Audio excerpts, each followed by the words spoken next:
दोस्तों आज के इस वीडियो में हम बात कर रहे हैं इंडियन पॉलिटी में प्रधानमंत्री और मंत्रिपरिषद की।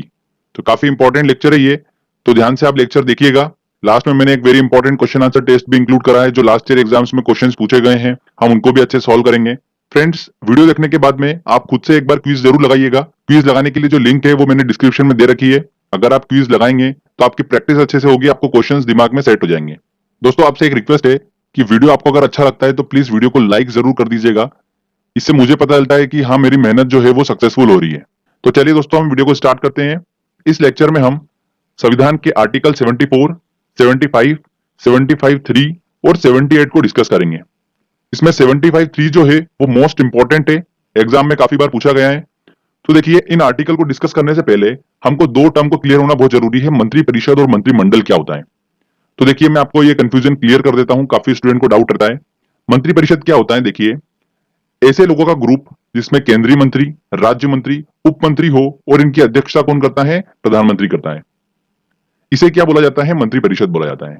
मंत्री जो होते हैं बेसिकली तीन टाइप के होते हैं, केंद्रीय मंत्री मतलब कैबिनेट मिनिस्टर, राज्य मंत्री और उप मंत्री। ठीक है, अब हम बात करते हैं मंत्रिमंडल की। तो मंत्रिमंडल जो होता है वो मंत्रिपरिषद का ही एक भाग होता है। इसमें कौन होते हैं? केंद्रीय मंत्री होते हैं, कैबिनेट मिनिस्टर, और इनकी अध्यक्षता कौन करता है? प्रधानमंत्री करता है। तो ये एक छोटा सा निकाय होता है जो हफ्ते में एक बार बैठक करती है और सरकारी कार्यों के संबंध में निर्णय लेती है। जो मंत्रिपरिषद होता है वो सरकारी कार्य हेतु सामूहिक बैठक नहीं करता है। अगर पावर की बात करें तो केंद्रीय मंत्री जो होते हैं उनके पास पावर ज्यादा होती है, फिर राज्य मंत्री, फिर उप मंत्री। तो पावर का सीक्वेंस भी ध्यान रखिएगा। अब देखिए, हम क्लियर करते हैं कि केंद्रीय मंत्री क्या होता है, राज्य मंत्री क्या होता है और उप मंत्री क्या होता है। केंद्रीय मंत्री क्या होता है?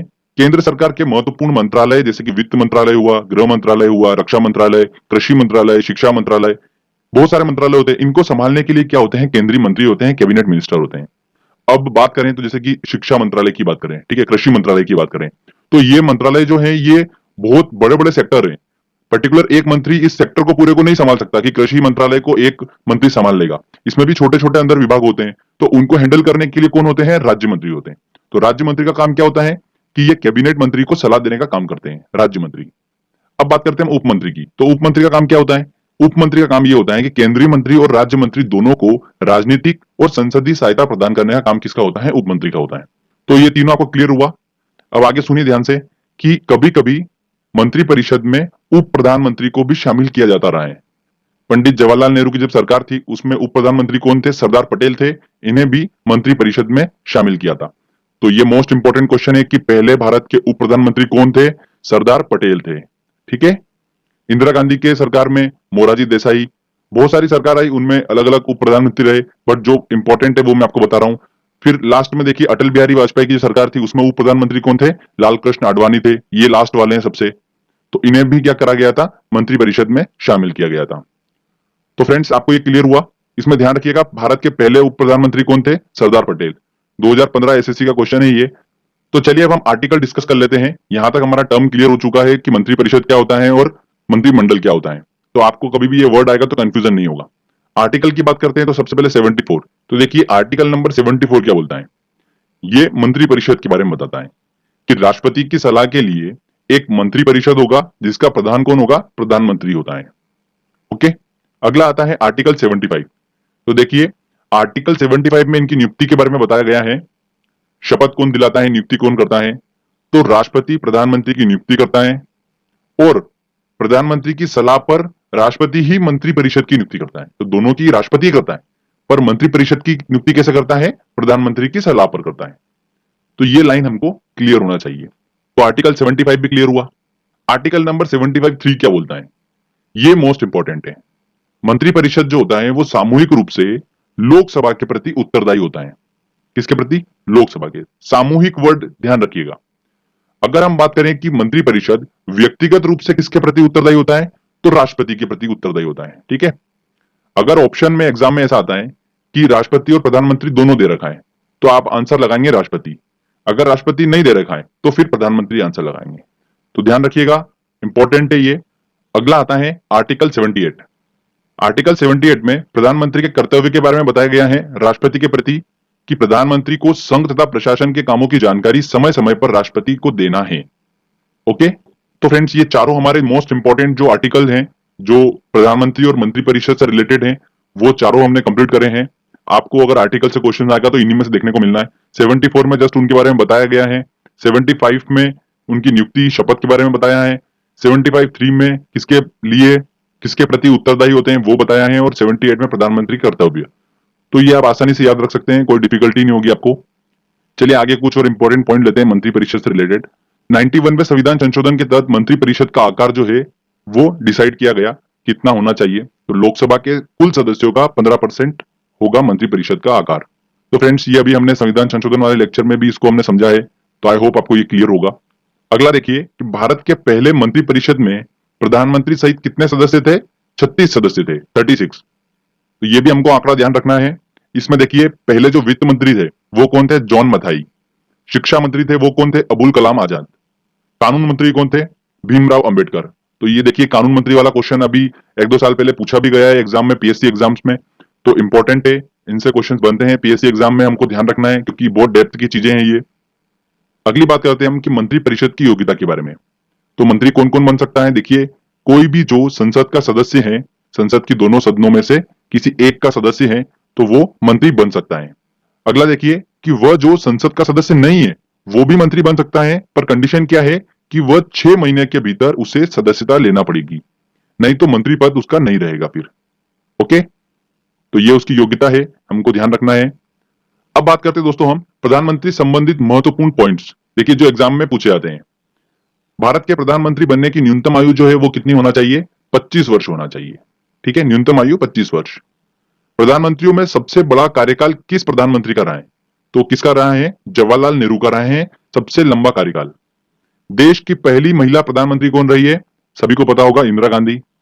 प्रधानमंत्री जो कभी लोकसभा में नहीं आए वो कौन है? चौधरी चरण सिंह।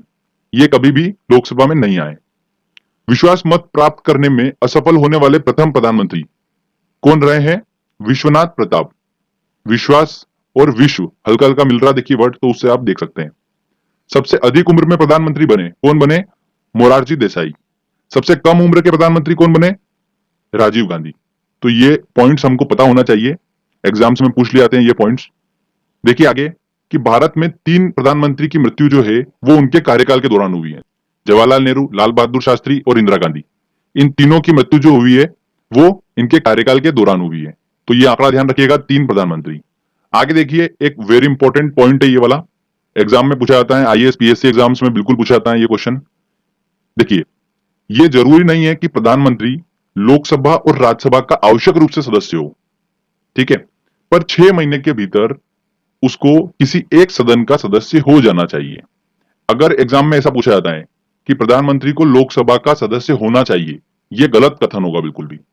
प्रेशराइज नहीं है कि यह जरूरी नहीं है कि प्रधानमंत्री लोकसभा या राज्यसभा का आवश्यक रूप से सदस्य हो, पर 6 महीने के भीतर किसी एक सदन का सदस्य हो जाना चाहिए। ठीक है, या तो राज्यसभा का या लोकसभा का।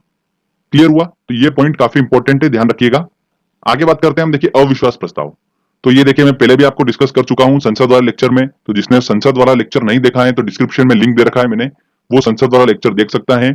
उसमें लोकसभा राज्यसभा को अच्छे समझाया है पूरा, उसमें मैंने अविश्वास प्रस्ताव को बताया है। तो अविश्वास प्रस्ताव जो है वो कौन रखता है? विपक्ष रखता है। किसके प्रति? सरकार के प्रति, मतलब मंत्रिपरिषद के प्रति। ओके, और फिर सरकार जो होती है वो क्या रखती है? विश्वास प्रस्ताव रखती है। तो फ्रेंड्स ये प्रस्ताव से भी क्वेश्चन पूछे जाते हैं कि अविश्वास प्रस्ताव जो है वो कौन रखता है? विपक्ष रखता है, और सरकार जो है वो कौन सा प्रस्ताव रखती है? विश्वास प्रस्ताव रखती है। ओके, तो फ्रेंड्स यहाँ पर हमारा ये सारा थ्योरी सेक्शन कंप्लीट होता है। मंत्रिपरिषद और प्रधानमंत्री से रिलेटेड अगर क्वेश्चंस पूछा जाएगा एग्जाम में तो आपको इन्हीं में से क्वेश्चंस देखने को मिलेगा। तो छोटा सा टॉपिक है बट हमको पता होना चाहिए, काफी इंपॉर्टेंट है, क्वेश्चन इन्हीं में से घूम फिर के पूछे जा रहे हैं बार बार। चलिए हमने अच्छे से समझ ही लिया है, तो हम अपने एक टेस्ट लगाते हैं। जो लास्ट ईयर एग्जाम्स में पूछे गए क्वेश्चन हम उनको सॉल्व करते हैं टेस्ट में। देखिए पहला क्वेश्चन, प्रधानमंत्री की नियुक्ति कौन करता है? कौन करता है? राष्ट्रपति करता है। मंत्रिमंडल की बैठक की अध्यक्षता कौन करता है? मंत्रिमंडल की बैठक की अध्यक्षता करता है प्रधानमंत्री। अगला क्वेश्चन देखिए, भारत के संविधान के अनुच्छेद 75(3) के अनुसार मंत्रिपरिषद निम्नलिखित में से किसके प्रति सामूहिक रूप से जिम्मेदार होता है? तो सामूहिक रूप से किसके प्रति होता है उत्तरदायी? लोकसभा के प्रति उत्तरदायी होता है। ठीक है, व्यक्तिगत रूप से पूछते तो राष्ट्रपति। फिर नेक्स्ट क्वेश्चन लेते हैं, भारत के प्रधानमंत्री पद के लिए उम्मीदवार की कम से कम कितनी उम्र होना चाहिए? तो कितनी? 25 वर्ष होना चाहिए। किस प्रधानमंत्री ने एक बार पद से हटने के पश्चात दोबारा पद संभाला था? तो देखिए वो इंदिरा गांधी थी, जिसने एक बार प्रधानमंत्री बनने के बाद दूसरी बार वापस से वो प्रधानमंत्री बनी थी। सामूहिक रूप से मंत्री परिषद किसके प्रति उत्तरदायी होता है? तो सामूहिक रूप से होता है वो किसके प्रति? लोकसभा के प्रति। नेक्स्ट क्वेश्चन है, स्वतंत्र भारत की प्रथम मंत्री परिषद में प्रधानमंत्री सहित कुल कितने सदस्य थे? 36 सदस्य थे। स्वतंत्र भारत के प्रथम वित्त मंत्री कौन थे? कौन थे? Doctor John Mathai. निम्नलिखित में से कौन सा एक प्रस्ताव भारत के मंत्री परिषद रख सकता है? तो मंत्री परिषद कौन सा रखता है? विश्वास प्रस्ताव रखता है। अविश्वास प्रस्ताव जो है वो विपक्ष रखता है मंत्री परिषद सरकार के प्रति। चलिए अगला क्वेश्चन लेते हैं। अभी तक पद पर रहते हुए कितने प्रधानमंत्रियों की मृत्यु हुई है? तो कितने प्रधानमंत्रियों की? 3 प्रधानमंत्रियों की मृत्यु हुई है। मंत्री परिषद में शामिल नहीं है कैबिनेट मंत्री, राज्य मंत्री, उप मंत्री, ये 3 मंत्री तो शामिल होते हैं। कैबिनेट सचिव, तो डी आंसर सही है। अगला क्वेश्चन देखिए, भारत के केंद्रीय मंत्री परिषद की बैठक की अध्यक्षता कौन करता है? प्रधानमंत्री करता है। सी आंसर सही है। देखिए अगला, कोई भी व्यक्ति संसद के किसी भी सदन का सदस्य हुए बिना केंद्र में कितनी अवधि तक मंत्री रह सकता है? 6 महीने तक मंत्री रह सकता है। मंत्री परिषद में वरीयता की दृष्टि से मंत्रियों का सही क्रम बताना है। देखिए कैबिनेट मंत्री, राज्य मंत्री, उप मंत्री, बिल्कुल ए आंसर सही है। अगला देखिए, भारतीय संविधान के निम्नलिखित प्रावधानों में से कौन सा प्रावधान मंत्री परिषद की नियुक्ति के बारे में विवेचित करता है? तो देखिए 74 हमने पढ़ा था, ये मंत्री परिषद के बारे में बताता है। 75 उनकी नियुक्ति के बारे में बताता है। 75(3) में किसके प्रति उत्तरदायी है वो बताता है। और 78 में प्रधानमंत्री कर्तव्य। तो हमको सारे याद है, तो क्या पूछ रहा है वो? नियुक्ति के बारे में पूछ रहा है, मतलब 75।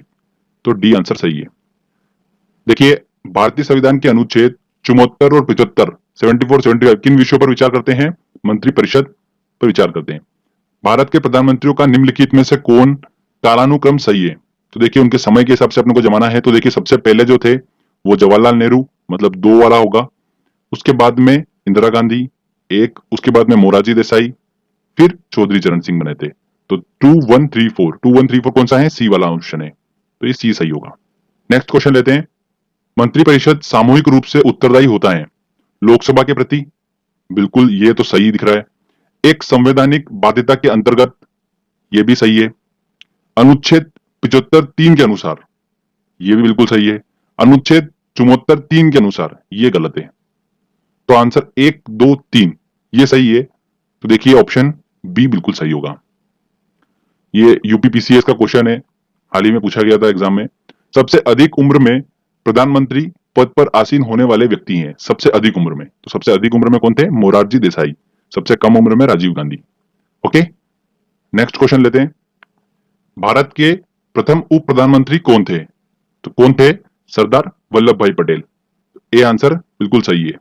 एसएससी का देखिए 2015 का क्वेश्चन है, ये इंपॉर्टेंट है, ध्यान रखिएगा, पूछा जा सकता है। तो दोस्तों यहाँ पर हमारा ये टेस्ट वाला सेक्शन कंप्लीट होता है। अब आप एक बार खुद से ये टेस्ट